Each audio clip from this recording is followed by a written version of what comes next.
The PLC team you will see in this video is composed of middle school teachers who will be collaboratively analyzing the data from a common formative assessment. This assessment was given to their students during a unit of study.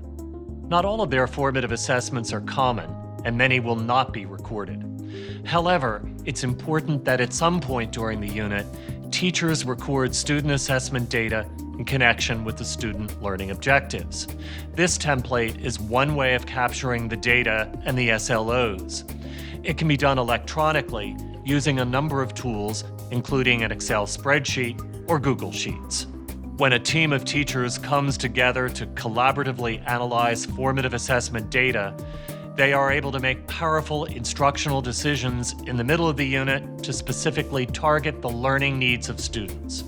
This is where true differentiated instruction and effective timely interventions across a grade level take place. Let's see how this is accomplished. Hi, welcome to our professional learning community meeting. Thank you for attending. Before we begin our meeting, let's go over our norms. These are the norms that we developed together at the beginning of the year and that help guide us along the way as we're developing, delivering, and today reflecting on and revising curriculum and assessments. Honor start and end times, state the objective and stay focused, actively listen and participate, voice and respond to concerns positively and non-judgmentally, address violations of the norms, slow down to think, reflect, and puzzle about things. Okay, thank you very much, Christine. And while these norms have been great in guiding our work throughout the year, today specifically, we're going to be looking at formative assessment data. So we are going to use the guidelines for collaborative analysis of assessment data. Now, remember in the beginning of the year, when we first had to bring data to these meetings, it was very intimidating, it was a little scary. Right, yeah. But throughout the year, we've gotten much better at it, much more comfortable. And using these guidelines, we can help all of our students grow and achieve in different areas. Sherry, would you mind reading those guidelines? Sure. Be honest about what the data is saying about your current reality. No blaming. Focus on what the data says about the progress of each student. Recognize that it is not about you, it is about what you can do next to improve each student's level of success. The data is not a reflection of your teaching, it is a reflection of student learning. What you do with the data is a reflection of your professionalism. Reflect on how unit activities or student strategies can be revised. Share best practices as well as things that may not have worked as planned. Review the assessment to ensure it effectively measures the student learning objectives. And finally, if there's a formative assessment, use the data to plan next instructional steps, including flexible grouping, differentiation, and intervention. Okay. Are there any questions about the guidelines before we get started? In the past, we've taken turns leading the discussion. Today, we're going to be viewing data from my students' class. So would anyone like to start us off today? Well, I think we should make note that the rubric is based out of 4 points. Okay. And being that we're going to be highlighting with 3 colors, we should really break up the different categories. Okay. Green would be for 4s and 3s. Yellow will be for 2s, and pink will be for 1s.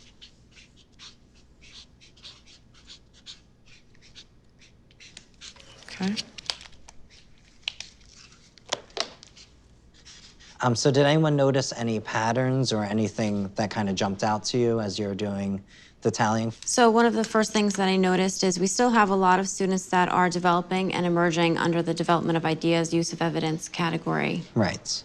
It seems to be almost a balance as far as scores are concerned for the advanced and proficient under both categories. And it seems to go the same way when you have the emerging students. Yeah, this is really a great visual to really see connections.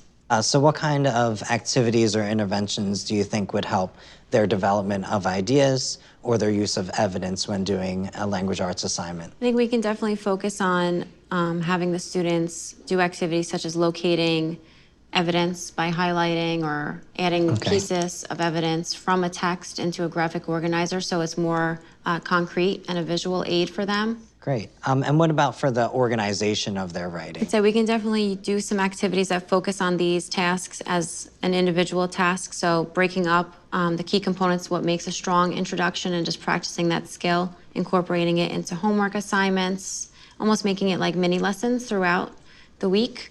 Okay, great. Seems like we have about half the students emerging or developing and the other half advanced or proficient. Right. While we're trying to build up the emerging and developing students, are we going to lose the focus of the advanced and proficient students by repeating these activities? Most likely. So we'll definitely have to, include some differentiation, maybe give them some activities that can really enhance the skills that they already have. Maybe we can even pair some of the stronger students up with the students who are in emerging and see what they can do to, pull from each other.